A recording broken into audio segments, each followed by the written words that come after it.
Oh, that goes with those resolutions. Are we ready to go? All right. Let's get started.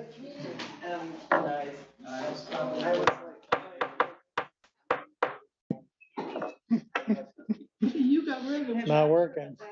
That number over here. No, we want to get started now. Thank you. It's my fault, I stopped it. I asked her to help me out. Okay, why don't we, for lack of a better thing, why don't we start with a roll call? Are you ready for the roll call? Bell, Here. Curran, Here. Freeling, Present. Harrison, Here. Hinkleman, Here. Majerick, Here. Ott, Here. Pittsford, Here. Walrath, Here. Werfel, Yeah, here. Yarborough, Present. Elliott. Here, All Yeah. 12 present. full house. Okay. Minutes from 2 weeks ago. Anyone want to move those? Moved by Pitchford, supported by Bell. Any discussion? Hearing none, all in favor signify by saying aye. Aye. Opposed, same sign. Those minutes are approved. Annette, you want to do requisitions now or later on? Nope, I'm ready. Okay. Does anybody have any questions about the requisitions that were sent out? No, perfect, thank you. Thank you. First thing on the list looks like broadband. You ready? Yep. Okay. So I'm going to ask Commissioner Freeling to help me kind of tag team this topic. But there's a lot of movement occurring right now on the broadband topic. And I want to make sure that the full board is aware of what's happening and then what requests will be coming forward out of BCBIT up to finance and then to the full board. In front of you, I've got a couple of documents that these have been emailed out, but I really just want to make sure everyone is aware. So first is a letter with the BCBIT logo. And this letter has gone, thank you. Look at that. Someday. It's up on the screen. Someday. Okay, so this letter went out to all of the local units. And this went out, I believe, last Thursday or Friday. The letter speaks to the local units, and this would be a variety of townships that sought grant funding from the county. As way of background, the county had put out an RFP for various local units that wanted to seek a portion of the county's ARPA funding to pursue broadband construction. We received a number of applicants, so much so that it exceeded our total allocation. Now, the benefit of that process is we now have a real solid understanding of what the local units want to do, and moreover, what they are willing to contribute to assist with broadband construction. So this letter has gone out, shoot, I'm not sure what just happened. It was good. There's a balloon nearby. Need more bandwidth.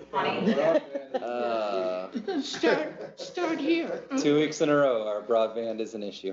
So this letter speaks to the fact that we have 4.5 million still available in the form of broadband funding.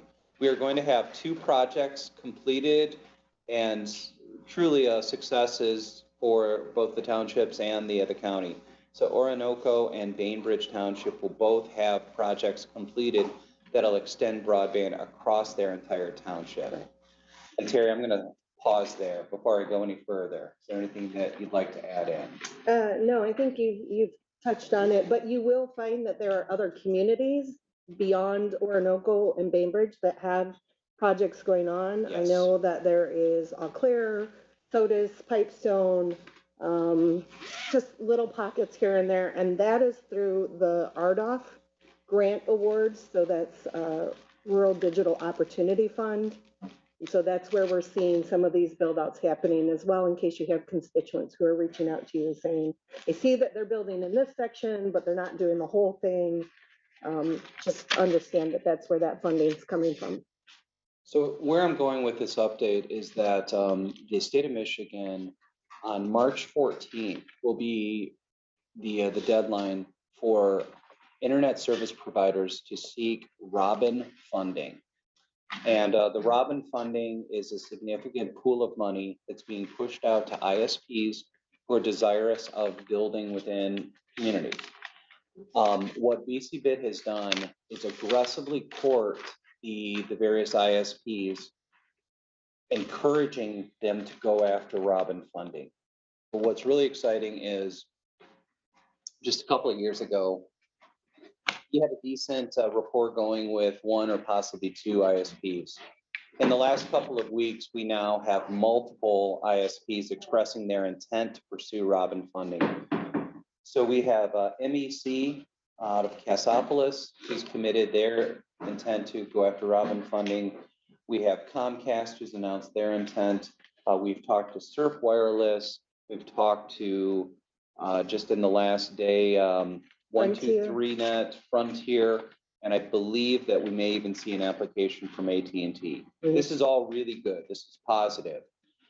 My point on this is, for a Robin applicant to be successful, they will need to show local support. And so this letter has gone out to all the local units asking if we have one, two, multiple Robin applications, are they willing to offer a statement of support? And further, are they willing to apply their pledged local match towards that Robin funding?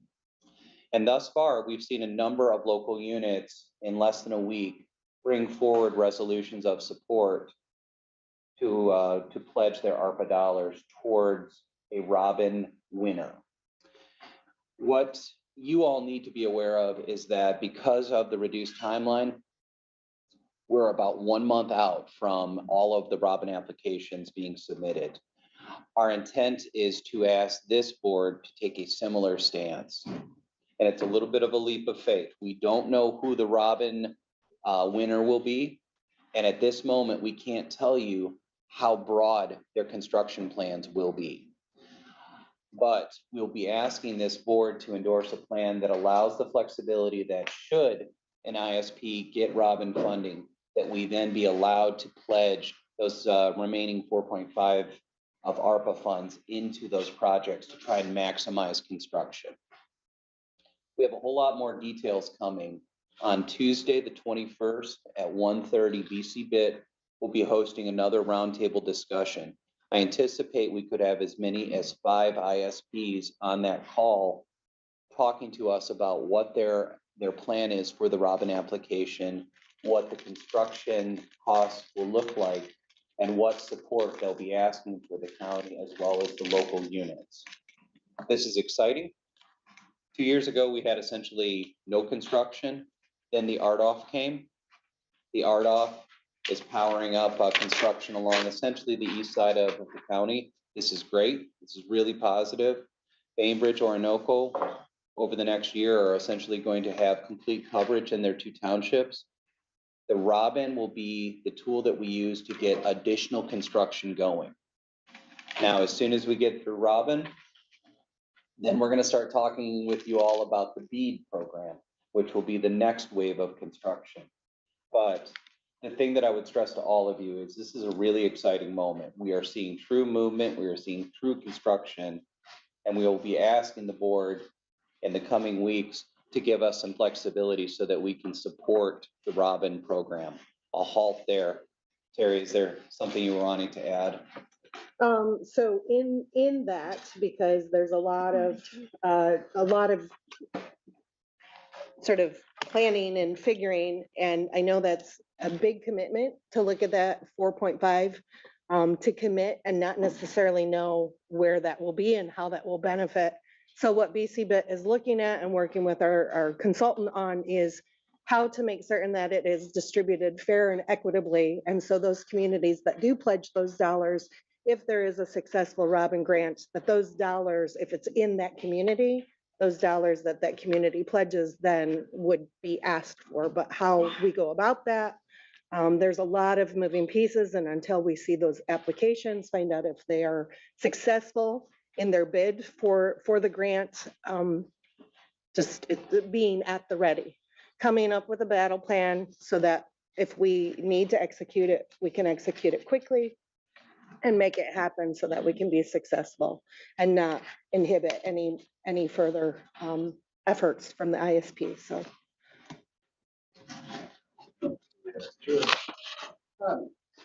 With this, if we were able to successfully get this full 38 million, mhm. what percentage of the county does that provide potentially being connected based on what we know is open?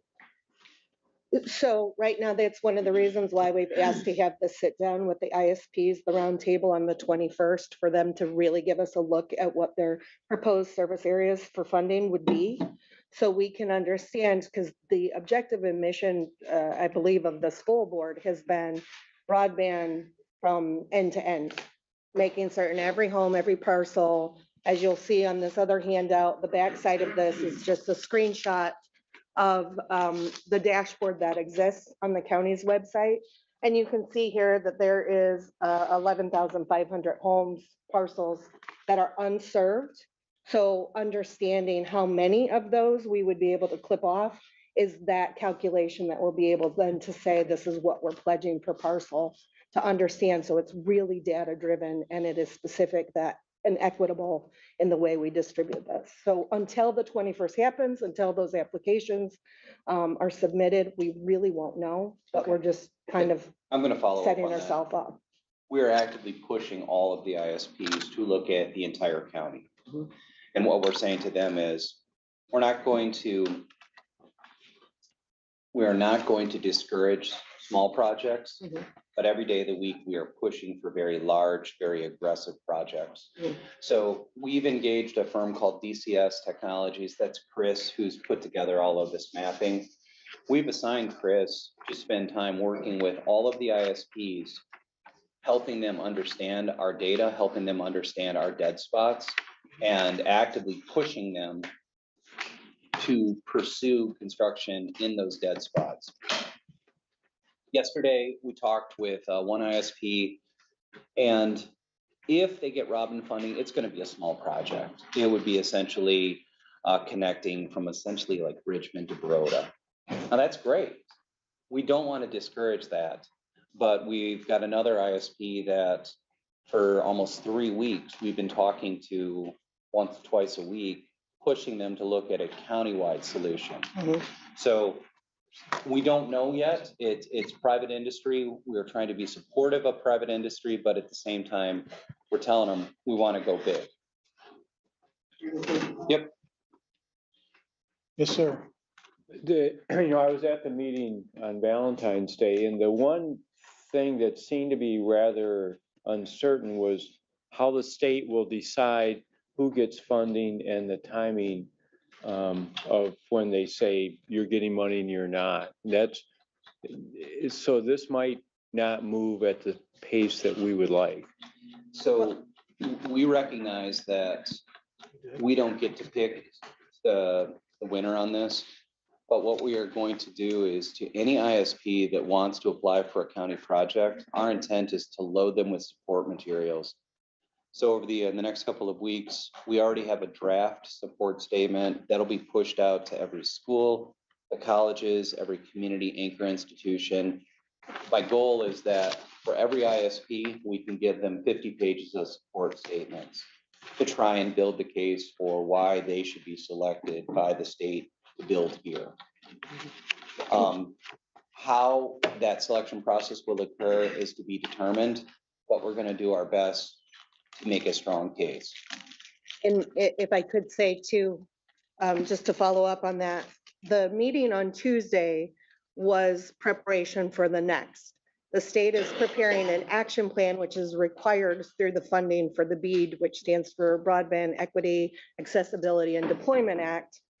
The Robin grant is from ARPA funds that the state is distributing in that way. So it's structured differently BEAD is going to be structured differently. And I think the comments that were there on Tuesday was more toward how they're going to handle the digital equity and BEAD. And so, yeah, those are not there because the notice of funding has not come out and the guidance has not, they know, but they don't know yet of how that 1.1 billion could potentially be distributed through the state. Mac, I think John was.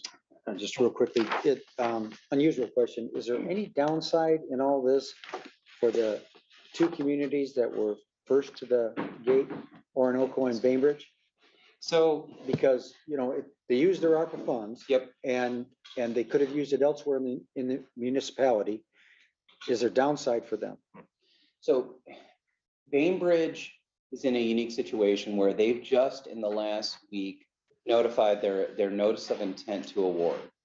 So prior to them providing that notice, we sat down with the supervisor and just said, here's the Robin pool of funding. Here is what we're trying to do. There is a growing probability that we may be able to get Robin funding to build out your township. Do you have any desire to wait and see what happens with the Robin funding? And so we went back and forth, and ultimately Andy, the supervisor, said, you know what, I know with certainty that I've got a proposal that builds out my entire township, and it's a really reasonably priced proposal. Mhm. So he opted to grab certainty and say, we're gonna do this and get it built. We made a real effort to make sure that he knew all of his options, and he made the decision to just pursue certainty. So I think there is a little bit of risk. And after Robin, after BEAD, there may be a scenario where those townships could have gotten more for less money, but it's such an unknown right now that I think they both just wanted to get it done and get the service built to the residents. And I would say for the other community, it was a matter of timing. Yeah. And because there was already RDOF building happening right on the doorstep of that community, that board made the decision to commit their dollars and move forward with it.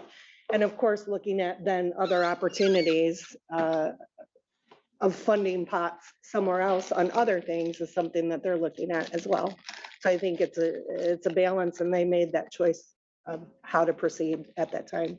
I get it. I just don't want anybody to miss out on whatever the maximum is, that however they can maximize the program. I mean, it's great that they stepped up and they were first and we thought well of that, but if it causes them angst, that's a bit of a bother. I feel bad for that if that actually happens, so.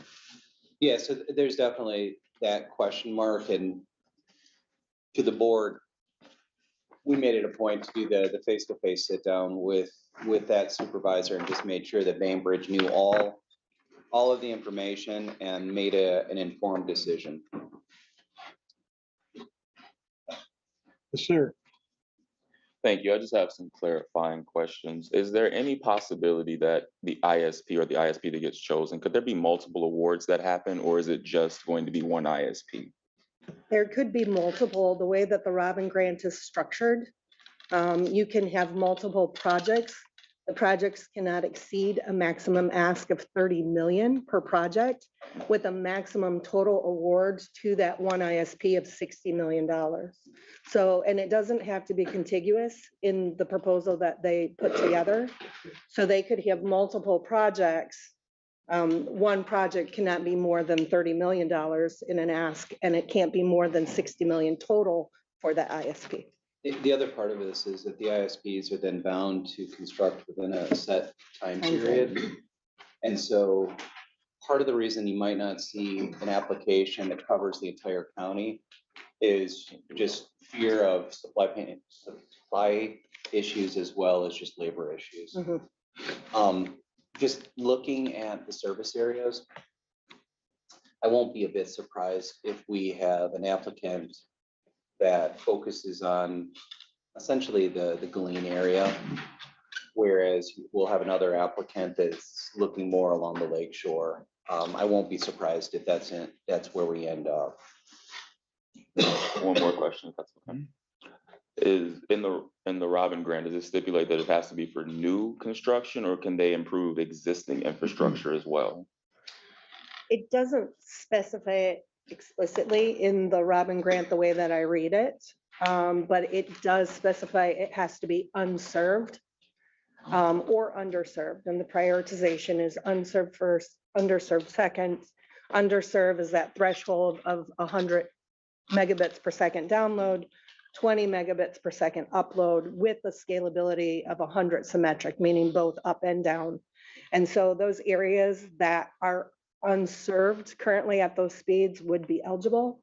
So if there's current infrastructure there, but it does not meet, or it is not fiber, or it is not some sort of technology that can reach that speed, it would be eligible. Yesterday, we spoke with a DSL provider that I anticipate they'll seek Robin funding, but that's a good example of they're currently a vendor, they're providing a service, albeit at a very slow rate.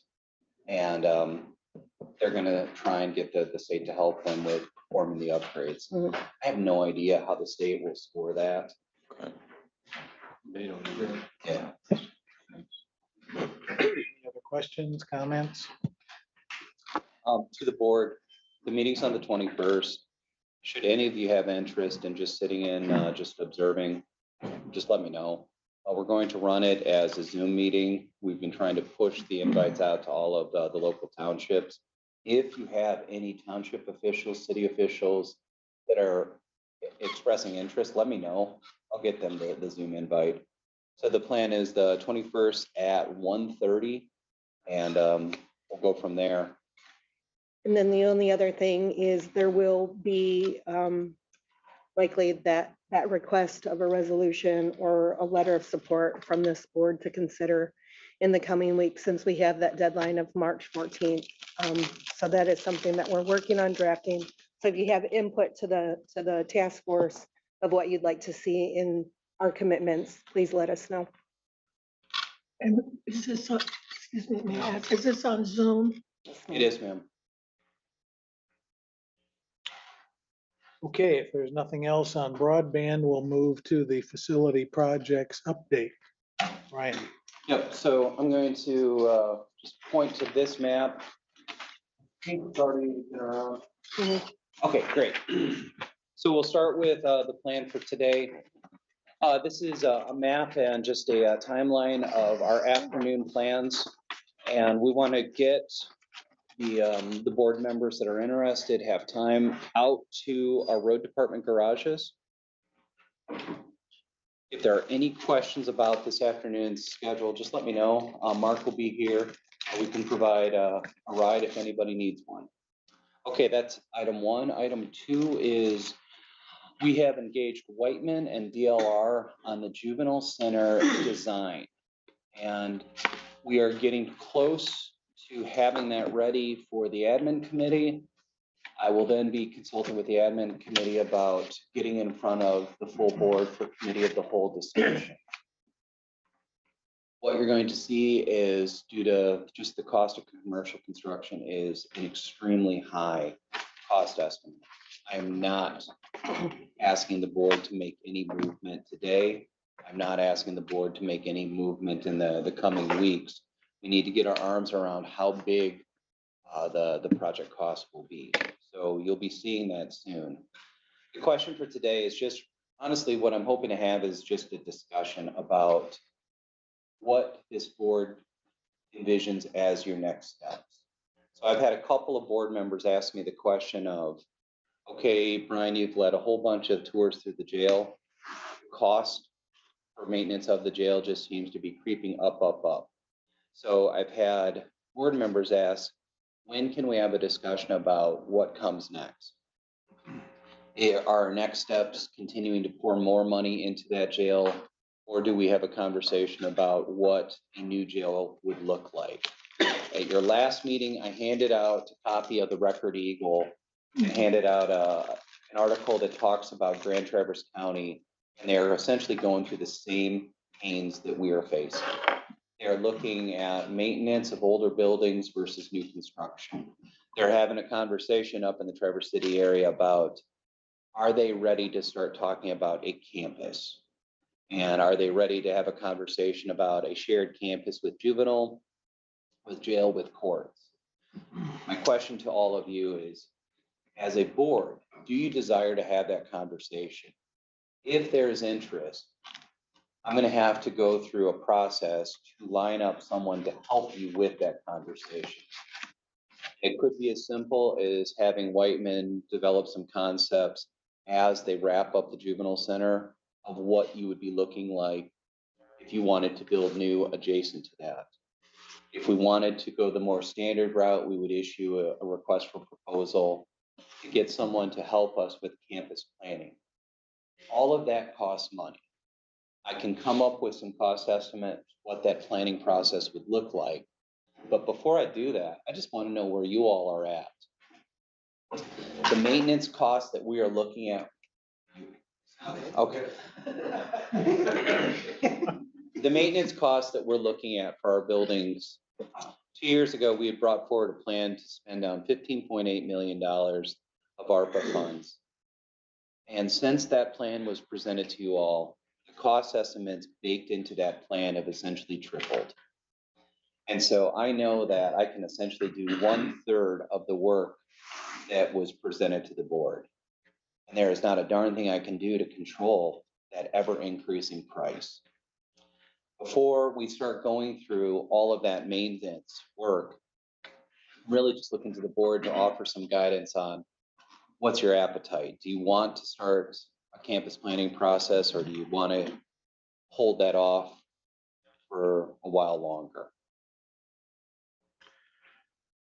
Ma'am.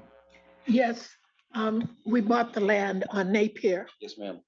20-something years ago, probably. And we said in 25 years, we will build on this. And I wonder, are there any drawings? I know they're too old and da.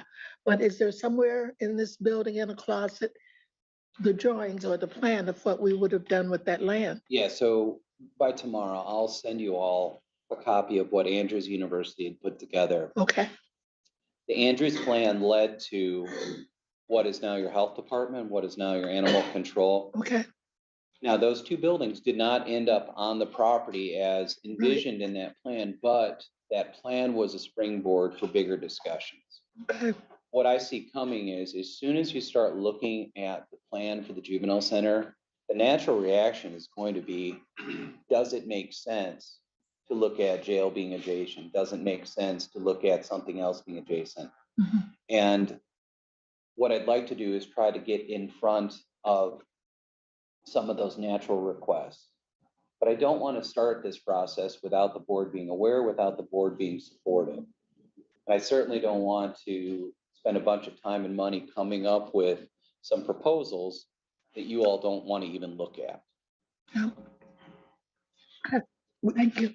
Yes, We sir. keep talking about Whiteman, is it, doing the proposals? There has to be communities that have things in place already, that can't we kind of use those to, I mean, paying to have something new done over and over when there are existing things that work somewhere else, why can't that be?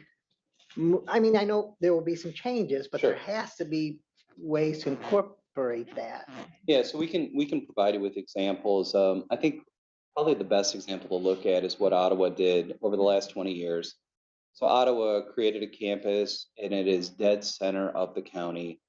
They maintained a small court operation within the county seat, which is Grand Haven. So their operation incorporates their courts, their juvenile center, their jail, recreation, and on and on. The benefit of that approach is you have maintenance in all one area, you have kitchen staff all in one area, you have laundry all in one area. So you really do create some savings because you're not chasing issues all over the county. The benefit of that is now being realized. They're actually building a family court on that same campus. So is that something we wish to pursue? I'm not sure. Ma'am. I like that idea of, to see, let's see what that looks like, what theirs looks like. Does it fit on our property if we were to build something similar? Or is this 50 more acres before you could have something like that? Before we spend money on our actual plan, if we know that this is a concept that has potential for us, and would potentially fit on that property or, something similar, then we can get into, okay, let's get that design now. Well, how would it work for us? Real quick. Are there any incentives in state government through grants or any funding sources that incentivize campus building versus individual placements of juvenile center, jail, et cetera? Yeah, so the reason that I wanted to start this conversation is I've received multiple phone calls from both members of the state legislature, and just yesterday, a member of the federal government. So yesterday, I got a call from Senator Peters' office asking, what do we want to drop into the senator's portal to ask for funding? And this is something that local governments do on an annual basis. For 20 years, I always worked with Senator Stabenow's office to seek earmarks for dredging. We're at a point where we can start making the case to both the state legislature as well as to the federal government, asking for help in the form of planning grants, in the form of actual maintenance costs. We just need to, as a group, decide what's the higher priority. And over the last 2 months, I've had a state representative and a state senator ask me to my face, what do you want to submit? Are you asking for jail maintenance? Are you asking for new construction costs? And before I make any assumptions on what is our absolute highest priority, I need to make sure that as a group, we're all moving in the same direction. Mamie and then Bob. We've been to Ottawa. Sheriff Bailey probably knows, but we've been there looking at that property. And ma'am, Not me, but in the last probably 3 months, I can't count the number of tours that the sheriff has provided to members of the legislature, and he's going to do another one next Friday. And yeah, with sincerity, I appreciate that he's willing to show outside individuals some of the challenges that we face. Yeah, given the fact that just the planning, the discussion, the design process and building, you're probably out 3 to 5 years before anything could actually happen. In the meantime, we have a building that continues to suffer catastrophic failures that we pour money into. And so I strongly encourage us to start that thought process, knowing that we're not sure where we'll end up, but this is an opportune time to do it. Anyone else? Yes, sir. I certainly don't mind going, I agree with Bob that you have to look at it and now's the time. But everybody's gonna have to be cognizant of the fact that there's only so many dollars at the end of the day. Yeah. You've got a tour of the County Road Commission coming up. You've got a lot of things that you've tossed into the hopper. And so you'll have to all be mindful of that. The going down the road is gonna come with dollars, and I guess I'd like to know what a proposal would be like that they would put together, how much it would cost to investigate it. Yep. Because once you do that, it can't be undone. The money can't be unspent. You don't have to provide continuation for the project, but you at least have to go to the route that you're looking for some type of an idea. And you have to all know that whatever you come up with is going to be quickly outdated because of supply chain. And so I guess my caution would be is that, and I'll go right back to Kenny Wenzel, what he said, stay in mind, if you can't afford it, don't buy it. And so you got to be cognizant of that fact. And so I don't know what y'all have an appetite for, and that's what you're asking. Yes. But you've got an appetite for, but keep in mind that there's only so many dollars at the end of the day. And how do you want to spend those and what do you want to do? And I think the jail project is more than just the jail. I think that everybody at the jail and the courts will tell you that those two things kind of walk hand in hand. And if you relocate one to a campus, you're going to locate the second to a campus. And so that's a pretty big appetite. That's a pretty big deal. So, just be careful of like I said, if you can't afford it, don't buy it. And But if you go down the road, it won't hurt to look, but just know that whatever you do is gonna be quickly outdated if you don't act on it. Your point is absolutely valid. The plan we brought forward from Avonmarsh had some assumption of construction costs around 200 a square foot. And we're at 600 today. And I have no idea where we're going to be in 6 months, 12 months. And so this is one that I think it is shrewd to come up with some planning options. I think it's shrewd to be actively stating our case to both the state and federal government. But the numbers between maintenance costs and capital construction, they are incredibly high. So that's why I'm here today, just having a candid conversation with you all. I think I know what's the right next step, but I don't want to start this and have anyone be surprised and anyone saying, no, we don't want to go down this road. What I'd like to do is have a conversation with Whiteman to take the current plan set that they're working on and give us some basic information on if we place a court at X number of square feet and a jail at X number of square feet, here's roughly what you're looking at for total construction costs and roughly what we'd be looking at for the actual planning process. I'd like to bring that back to you all and have a conversation of, is this number one that we can kind of wrap our arms around? Or do we need to just put it on hold until we get into a future fiscal year? Another question. Yes, sir. With grants, investments from the state, federal government, am I reaching by saying that we're not going to cover all of the costs of this just through those investments alone? You are not reaching. So Yes, we're sir. gonna have to pony up something. We will have to find a local match. Yesterday, in talking with the staff from Senator Peters' office, I just asked, give me a range on what is potentially doable. I said, is it 5 to 10 or is it 40 to 50 million?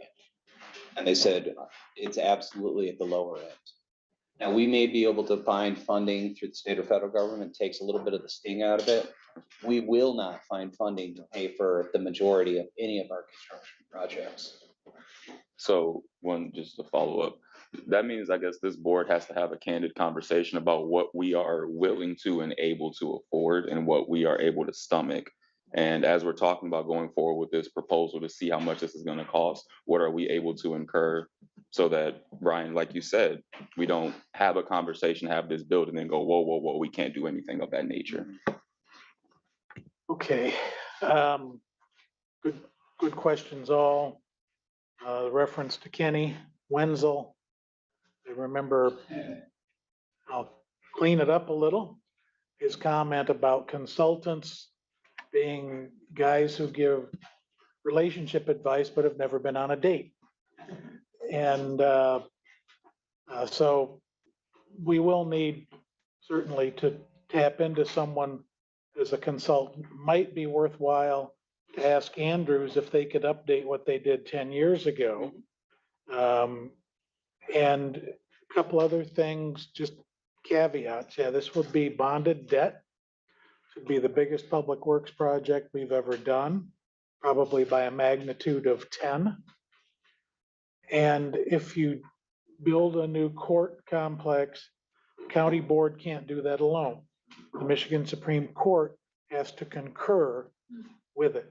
Right now, you can have court in St. Joe, Niles, Benton Harbor, and ceremonial court in the village of Berrien Springs, the old courthouse that is there.